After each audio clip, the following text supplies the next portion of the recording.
Welcome to another great edition of It's a Sports Show along Scott Cray. That's Dolphin Paul, and we got so much to talk about. It's not even funny. This is quite possibly the best time of year as far as I'm concerned because we kind of had that lull for a little while with baseball. When the football season began, the Red Sox were kind of out of it, but now it's playoff time, and if you like baseball, you got to like the playoffs. I know it's a short season for you. And everything's going to start cranking. Well, I'm It's hoping, moving now. the way my Dolphins are playing, I'm hoping the baseball season comes around real quick. Well, we'll save that for... The baseball season's too short now as far as I'm concerned.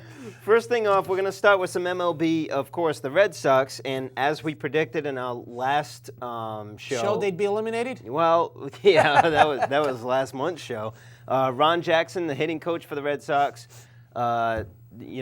told to pack his bags, along with, we'll talk about in a second, Dave Wallace. And we mentioned that one of these two guys, Wallace or who was it that kicked in for Wallace at the time that Wallace was gone? Al Nipper? Al Nipper. We knew that one of the two was going to be gone. Kind of surprised it was Wallace. But take a look at Ron Jackson. He started in the 03 season, and for 03, 4, and 5, the Red Sox led the American League in offense. A lot of people don't realize that. Despite all that the Yankees had done, the Red Sox actually scored the most runs in those 3 years.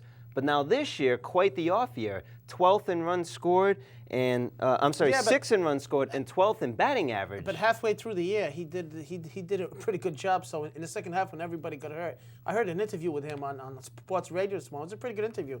He basically left. He took the high road and just said, "Hey, listen. My resume speaks for itself. We led the league in hitting 3.5 years." And they tried to bait him by saying, how about some veterans? This talk behind that veterans weren't comfortable with him. Which is the talk that's been going around. And he said he didn't want to get into that. He said, whoever they are, I'm not gonna get into that. I want to thank the Red Sox. And I guess one of the guys that's pretty upset he left is Big Papi. Big Papi. Yeah, he liked him. Helped him a lot. Yep. Ron, Big Papa Jack. Papa There's Jack. too many Papas in this conversation. Papa Jack helped Big Papi, I guess is what I'm trying to say. Yep. A lot. And, I don't think the Red Sox gave an official reason, but, Are you surprised, I guess? Like you said, 3.5 years. Because the first half of the season, things went okay. After the All-Star break, only the Tampa Bay Devil Rays, folks, were the only team in all of the American League to score less runs than the Red Sox. That's a pretty dismal second half. So the fact of the matter is it sort of like forget about what you've done all along. I only remember what you've done recently, and goodbye. I don't know. I think I'm starting to believe those personality issues that happened behind the scenes. He did lead the league in hitting. Right. Not all of that was Jackson, because of course you got Manny, you got Ortiz, that's a lot of circumstances flying around. I don't want to make a bad analogy of the guy, but that's almost like me giving Tiger Woods a few tips and him going out and winning the Masters, and people going to say, "Wow, boy, what a great!" Right. Tiger Woods is Tiger Woods, Big Papi's Big Papi, but I think it's more of a personality thing, maybe around the scenes, and you might have hit the nail with the hammer because Francona had said they had that post-game conference with Francona and Epstein after the last game, and it wasn't in that post game actually. It was maybe yesterday's that he said, when they announced this change, he said, we need to be 100% on the same page going forward, and that was the indication that they weren't. There might be some philosophical differences between him and Jackson. The pitching coach, Wallace, I guess he was sick and everything. That was disappointing. Feel bad for him, but you know what? Pitching was a big problem this year. Let's not. It was, but the fact that Dave Wallace wasn't around for 4 months, it's basically not his fault. I was really surprised that Wallace was the one to take the hit on that. I'm not a big fan of Al Nipper. I wasn't a fan of him as a pitcher. I'm not a big fan of him as a coach. So. Right. But that's what happens when you lose and when you have a collapse like the Red Sox did. Things didn't work out for him. Theo basically didn't pull the trigger on a trade. Then he had a little bit of bad luck with the injuries, and then he got walloped in that Yankee series. That kind of just started the ball rolling to a collapse. And we'll see. Theo says he's going to make things right. We'll see what they do in the offseason. This team's got a lot of areas, a lot of question marks. So. One thing you have to give credit to Theo for, and I was a little disappointed in his post-game conference that he backed up a couple of steps when the when the media talked to him about this. One thing Theo did was, as GM, he held on to the future of this team. In the All-Star break, a lot of people bashing him, saying he should have made some moves, when in fact, now we're out of it. You look forward, and you wonder if he had made any moves, if it really would have made a difference. So now you got to think, well, maybe things look positive now. We've got some young studs moving up along the system. Maybe. And the reason I say maybe is because, the book's still out. I mean, Papelbon's obviously the real deal.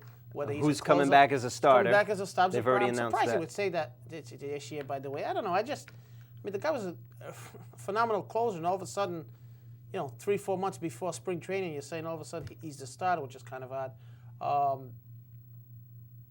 And, Hansen, Lester, let's see. I know Freddie Sanchez was pretty good. Yeah, absolutely. But yeah, I mean, he held on to the young guys. If you could build around these guys, I mean, you're obviously going to have new guys. We're going to have to go through the whole Manny Ramirez crap again. Right. That's what this winter is going to be all about. I've never said this before. This could be the year, though, because he's getting near the end of his contract. Yep. That they might be able to do something with him. So that's a possibility, because it's obviously a lot more dealable now for other teams. Absolutely. Along with Manny, one more note to mention with the Red Sox. Francona doing a pretty good thing and taking Nixon out in that rain-delayed last game. He took him out with 2 outs in the 6th when it looked like there was a good chance that they weren't going to continue playing beyond the 6th. Standing ovation for Trot Nixon. Spent his entire career as a Red Sox, and of course, odds are on both sides. Everybody knows he's probably not coming back, and there's really he's no need almost to. certainly gone, and it was a nice gesture because he's your Boston prototype. Keep your mouth shut, hard working. Yeah. Everybody loves that. But he's had a pretty good career in Boston. His numbers aren't spectacular, but he always tried. He's been solid, and injuries have I've been got no a problem with Trot. I just think it's probably his time to move on and maybe get Willie Moe in there, since they traded Arroyo for him. So, I mean, a player like that who's pretty much, like you said, tried, worked hard. Yep. We always overvalue those players a little bit, but, I wish him all the best. And he'll get a contract. He'll get paid. Oh, he'll get. There's no doubt about it. He's probably not going to make what he was making with the Red Sox. But Right. he actually had a pretty decent year, so you never know in this crazy baseball world. All set with the Red Sox? I think so. I think right. so. And of course, as we get into hot stove and stuff, we'll obviously There'll always be something to talk always about. talk about the Red Sox. Let's move on to the playoffs. The playoffs have begun, and this is Playoffs? kind of tough for us to talk about because here we are taping on Tuesday evening. The first 3 games of the playoffs have begun already. Tigers, Yanks actually have not begun yet, but will any second now. A's, Twins, Cardinals, Pods, all right off the bat. How did the Mets Dodgers get the shaft anyway? It's like opening day, and they're the ones not playing. They play tomorrow. Yeah, so, see, we're taping this, and we're going to talk about these matchups.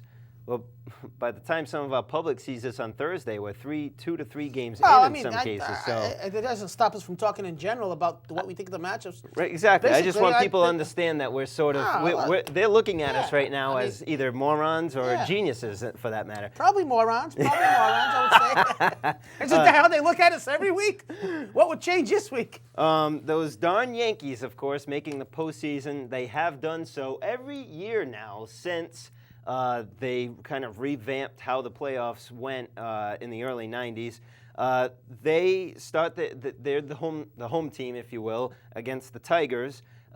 Any thoughts on this right off the bat? As far as a lot of people predicting a Subway Series, and the Yanks have that. I mean, the Tigers are the big underdogs. They almost collapse if they didn't have that humongous lead at the end. So the Tigers are the dogs. I don't think they can beat the Yankees. The Yankees are playing real well right now. So I like the Yanks to win that series, possibly in maybe 5 or 6. A lot of people predicting that they'll go to the World Series. The only problem is Yankees have Mike Mussina not playing. I shouldn't say not playing well, but playing hurt.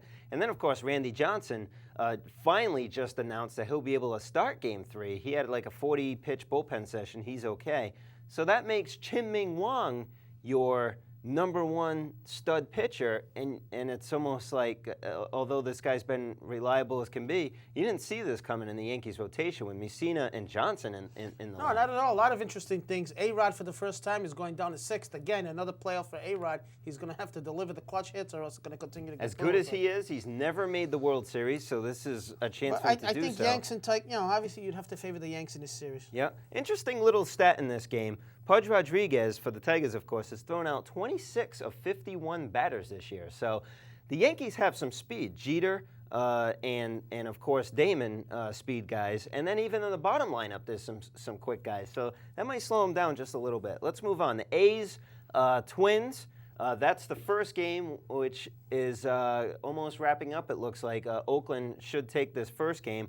Prior to this first game, I was thinking that the Twins had a good chance. The Twins have a great bullpen. They've got Joe Nathan, the and best what a run closer. they made. What a run they made. That's the thing. They're on fire going into this whole thing. Back in July, I believe they rated between 7 and 10 games out. So. Right. It looked like it was going to be a disgrace that Yep. for the first time they wouldn't even make the playoffs, let alone win the division. The Dome, the Metrodome, the loudest place to play in Major League Baseball. However, we've seen in this first game, if Oakland could put up a couple of quick runs right off the bat, you slow that crowd right down. The thing I like about Oakland, they kind of remind me a little bit of the Red Sox that went on to win the World Series in a way that they're very loose, and they have players like Nick Swisher who kind of just jokes around. They take their on-the-field stuff seriously, like that Red Sox team did, but they're very loose on and off the field. I'd like to see the Athletics because of their payroll and all their Yankee ties. I mean, you got Johnny Damon, Giambi, you got Esteban Loaiza pitching for the A's. That's true. So, I'd like to see that. I don't know. It'd be nice to see a West Coast, East Coast thing, That's too. a pretty good series there. Only problem with the Athletics making the World Series, any type of game, is you got to watch those late games, which we all know is a kind of a pain in the rear end. That's kind of unfortunate, but it's funny because they were the first game on today earlier before we were taping, and they were on, I think it was a 1 o'clock game. So that's like 10 o'clock Western time that people have to get up. Imagine seeing a baseball game at 10 o'clock in the morning. Doesn't happen here. So, it should be interesting. I don't know, man. I really was going for the Twins, but the A's first game is kind of swayed me.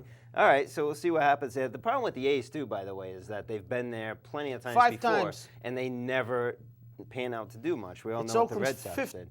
Trip, they haven't won a series, so I'd like to see them win a series. Cardinals versus Padres. Let me tell you, folks, it is refreshing to hear a new team, the San Diego Padres, making it to the postseason. And the Cardinals, talk about a collapse, boy. Talk about limping across the finish line. Right.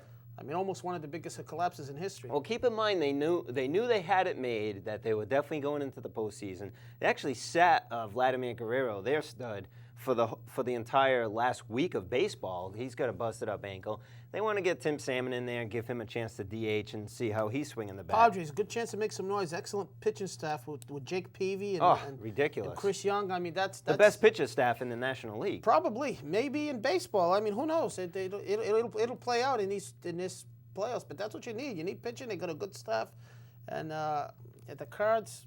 Same thing. Well, the Cards have Chris Carpenter, who's at one point a Cy Young candidate. However, talk about running out of steam. He's gone right along with the Cardinals and running out of steam. His last 4 or 5 outings have been really iffy. I know because I haven't had him in my fantasy baseball league, and they. The big question for the Padres, of course, is their offense. So well, that's the thing. And in a way, aside from Vladimir, both teams have the same thing: good pitching, not so good hitting in some cases. I don't know. Who do you like overall in this one? I like San Diego to move on there. Me too. I think their pitching is gonna hold things. And one thing I forgot to mention with the Yankees, did we even pick that? Oh, you went with the Yankees. I don't even think. I like Detroit in that for the exact reason, because of, I know, the Yankees getting knocked out in the first round. I'll bet Jen right now has just shut me off. And we just saw not quite a home run. We're finishing up this game here while we watching while we're talking. Hey, it doesn't get any more update than that. This is a full studio. People think we're fooling around. It's just like ESPN. Still 3-1, but a runner on third with nobody out. And people don't realize that we're finding this out as it's happening. We speak. The reason why I think the Yankees could suffer this series loss is because it's not a 7-game series. It's a 5-game series. And there's been a lot of debate about this. But the fact of the matter is, with Johnson and Mussina hurt, that's going to really, hurt their chances of being able to recover in a 7-game series, while that can't happen in a 5-game series. Which kind of ruins my earlier prediction about the Yankees winning it in 5 or 6. Well, 6 would be pretty tough. Right. Yeah, that's a good point. It is only a 5-game series. Maybe they'll have a tie or something. They'll go 20 innings and give it up. But the thing about the Tigers, their pitching being a little better, I think is going to make all the difference. Because, man, the Yankees have the best offensive lineup in all of Major League Baseball this year. Better than Yankees past. However, I still stick to my guns. In football, we say defense wins games. In baseball, we say pitching wins playoff games. We'll see what happens. Last on the list, Mets Dodgers. Unless, just one last point. Yep. When you got a lineup of Yankees magnitude, then 9 All-Stars. it balances it off a little bit. Maybe. Okay. Mets Dodgers. No Mets, Pedro. Dodgers. Everybody's crying. That's no too Pedro. bad. I would have loved to see Pedro against the Yankees. I'll tell you, when I heard that on the radio, that he was having, was it torn labrum? Is that what he had? You were happy about that? Yeah, because I was the one sitting here. Pedro, come on. I was the one sitting here saying, don't extend his contract, people. You're all crying. Pedro. Everybody wanted to pay Pedro to stay with the Sox. Now look. Well, Nomar may be a bad example because he's doing all right for himself with the Dodgers. But the fact of the matter is that Pedro's out not only for the postseason, he's not even going to be back till possibly June. No, I know. That's it's disappointing, but hey, we're not paying for it.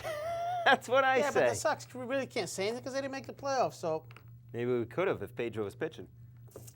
Who do you like in the Dodgers Mets series? You know what, That's a tough one. I'm going to have to go with the Dodgers just because I want to blow up everyone's predictions of the Subway Series and say, hey, Yankees Mets knocked out in the first round of the playoffs. How do you like that? I want to go Mets. Jen, who Mets. do you like? I'm going to go Padres Athletics, underdog. All right, so you took the Yanks, I took the Tigers. A's Twins? I like the A's. And so did I. Cardinals Padres? Padres also. Mets Dodgers? I like the Mets in that series. I like the Dodgers. But I like the Padres and Athletics. How's that for World Series? Padres A's? Yeah, I'd like that. It would just be nice to see some different teams in there. Okay, I think that's it for baseball. Now we move on to your sport. And we'll keep you updated, of course, with the way the series are going as on. things go on, half these series will be over by the time we shoot again. So how do you like that? Jen, how much time we have left? All right, so we killed a lot of time with baseball. We didn't even talk about the coaches that are gone, but that's okay. Pats, 38-13 win over Cincy. Who saw this coming? Certainly not me. I actually not only thought that the Pats weren't going to put up 38 points, I thought Cincy was going to take care of business. Not quite the situation. I took the Pats in our Handicappers Corner segment that we do on the radio on Fridays at 5:30, not to toot my own horn. Yeah, don't toot your own horn. 790 to score. I am in first place. I am enjoying listening to you on Fridays on my ride home, just so you know. I can't watch you because I can't watch myself. No, listen, I got to give credit where credit is due. The Patriots haven't lost 2 games in a row. They just bypassed Miami's record of 1970-75. Not that Miami was the top, but they moved past Miami. They were in a tie, I believe, 52 straight games, I think, without losing 2 in a row, which is a pretty impressive record. I thought they'd play well because of the week they had last week with Denver. Yep. And they're so resilient. They seem to come back. I thought, Cincinnati would have a little bit more of their way with them. I thought it'd be a close game, but Cincinnati would pull it out. I took the points. Pats getting 7. When's the last time they took that? Exactly. But that just goes to show that they went in there, and, Belichick and Brady, those guys can do some pretty special things. I hate to say it, but we talked about this a couple weeks ago, the running game of New England. If they get that going, they're going to be tough to stop, even with the ridiculous running game against Cincinnati. Even with Gabriel and Rashae Caldwell and their tight ends. If they get that running game going, that affords Tom Brady an opportunity to throw the ball down the field. They ran for over 200 yards. Lawrence Maroney looks pretty good as a rookie. Yep. And the big question is the Cincinnati Bengals. Their defense is very suspect. They couldn't stop the run. They didn't do a great job against the pass. So their defense continues to be their Achilles heel. Right. And who knows if they can play smash mouth. Now, I know they did it a little bit against Pittsburgh, but, plus they're going into a bye week, so that's a tough 2 weeks for the Cincinnati Bengals. Well, we saw in the days of the Indianapolis Colts where they would just chuck the ball down the field, we saw that they could put up crazy 40, 50 points easily, and it got them into the playoffs. But then when good defenses shut them down, that was it. Well, that's what happens. Because they had no defense. Just like you mentioned before, pitching and defense, when you get a team who can smash mouth, be real physical, doesn't matter what you do. Sometimes they can stop that. And again, I think the Patriots season, if they continue to run the ball, they're probably going to have some success. With both of those guys and gaining over 200 yards. I mean, if you want to be a championship team, a Super Bowl team, you can't give up 200-plus yards like the Bengals. You just can't. No. And it's ironic. You get these coaches going off the beaten path here just a little bit. Marvin Lewis, great defensive mind. Right. He gets this offensive juggernaut team. Yep. Brian Billick, who's in Baltimore, offensive genius, he gets this great defensive team. So sometimes, a lot of that personnel relies on the teams that they undertake, too. I know in some cases it's hard to turn down a coaching job. Yeah, but Brian Billick's been there for a while. Sometimes you just can't turn a corner. But, that just goes back to personnel and the luck you need sometimes to land certain plays, have good drafts and so forth. But let's face it, what was it, 38-13 was the final on this game? Yeah. The score, if you didn't watch the game, the score, not to take anything away from the Patriots, but the score doesn't really tell the true story. It makes it look like the Patriots blew the Bengals away, and that's not exactly what happened. Going into the fourth quarter, there was... You are now listening to Bengal Scott. Bengal Scott. Oh, come on, man. It was 21-13 going into that fourth quarter. Carson Palmer drops back to pass, and they strip the ball from him for a fumble. They score on that to make it 28-13, and then it happens again later on in the fourth quarter, and they score on that, and that's where you eventually get the 38-13. Well, it was like 35-13 at that point. So 2 turnovers. Not to take anything away from the Patriots, you gotta get those turnovers and then monopolize on them. But no, that's a good point, because last year when Denver beat New England, everybody was complaining about the Patriots turning the ball over. So if you're the team, it goes both ways. If you're rooting for the team who gave up the ball, you go, oh man, we gave up the ball up. We gave them turnovers. We gave the ball up. If you're the Patriots, you're like, oh, our defense, we caused some turnovers. Exactly. That's the way it's always going to go. But you know what? This might be a good loss for the Bengals. They were getting a little high themselves after beating Pittsburgh. Now they got 2 weeks to think about it. Right, because they got the bye week. Yep. And Patriots do not have a bye week. Instead, they go to see your Miami Dolphins. No, actually, they stay home. So. Oh, that's right. Or this else is the I'd be home going. side. That's a good point. First, fill us all up to date as to what's going on in Miami this past week. Are you still a Miami fan? I think the Yankees will take that series. Yeah. Trying to change the subject. What did you say earlier? Dude, Miami I'll tell you. losing. I'm gonna call you dude, but dude, I am stunned by this. You've been hanging around Scott Cordischi for too long. I'm just, like other Dolphin fans and some experts, I thought Miami might struggle a little bit at the beginning because of their offense, but they're just playing bad football right now. Right. The offensive line is bad. Culpepper, a little bit of a problem, but not totally the problem. I know I'm kind of waffling on him because I still think he's good enough. I just can't believe a guy's all of a sudden going to stink.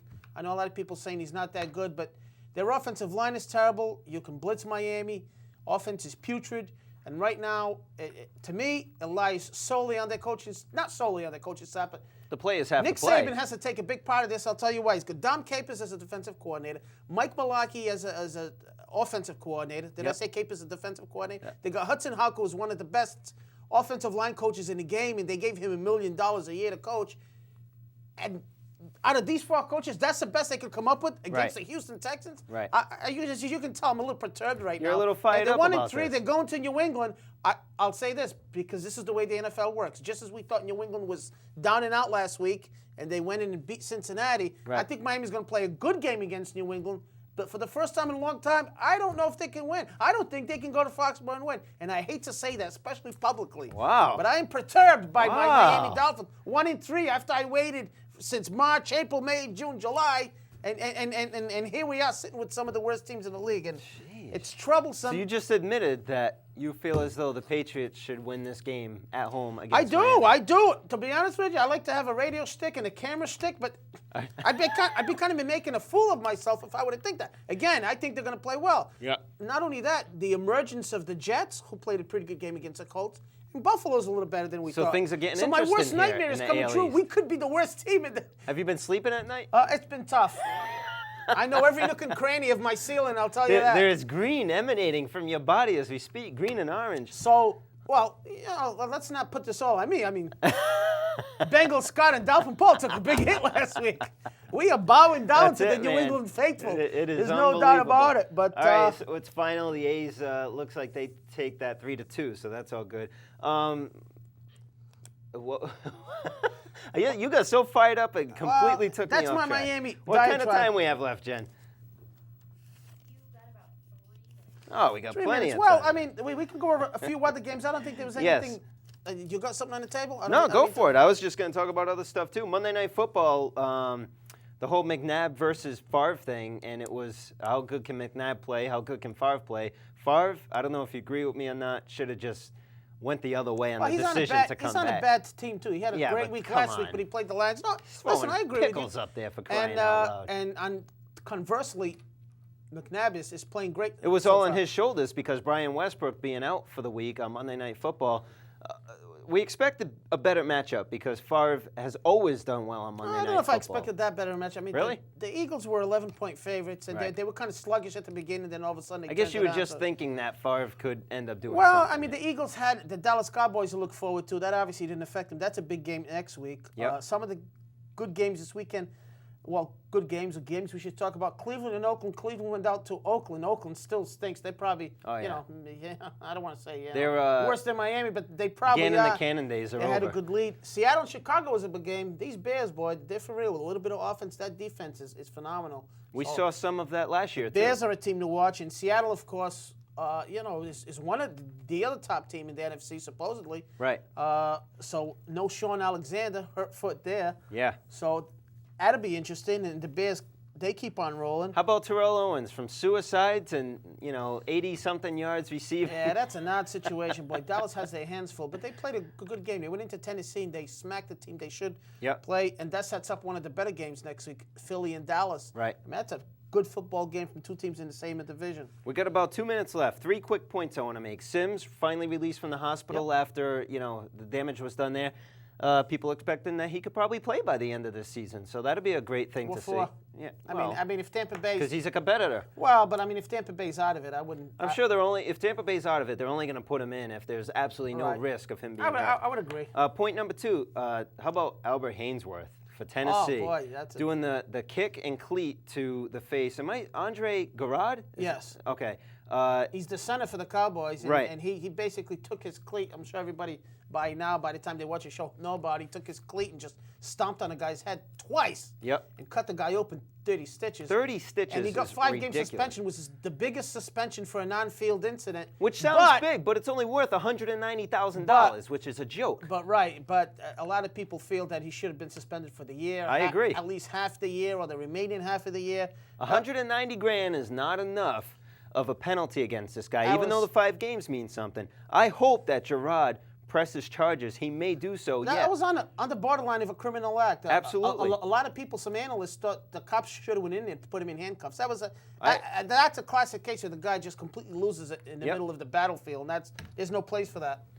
Jen, how much time left? Last but not least. About a minute. Yep, probably. Last but not least, I want to talk about the high school football. Did you hear about this? 661 yards rushing. Paul McCoy, it's a game John Galooly wrote about in the Projo, wrote a great article. You should catch it. If you have a chance to catch the Tuesday paper, take a look at the sports section, look at John Galooly's article. We'll talk about it next week. I want to save this for next week. Is he old enough to play for the Dolphins? I don't think so.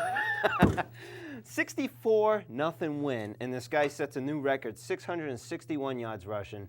Sportsmanship versus being in the spotlight. We'll save it for next week because we have no time left. Hey, good luck with those Miami Dolphins this week. Miami and Patriots will have the recap for you next week. Yep. Enjoy the football, everyone, and enjoy the playoffs. It's a sports show at yahoo.com. Keep those emails coming. Thanks to Jen behind the booth, and on behalf of Dolphin Paul, I'm Scott Cray. Thanks for watching. It's a wrap.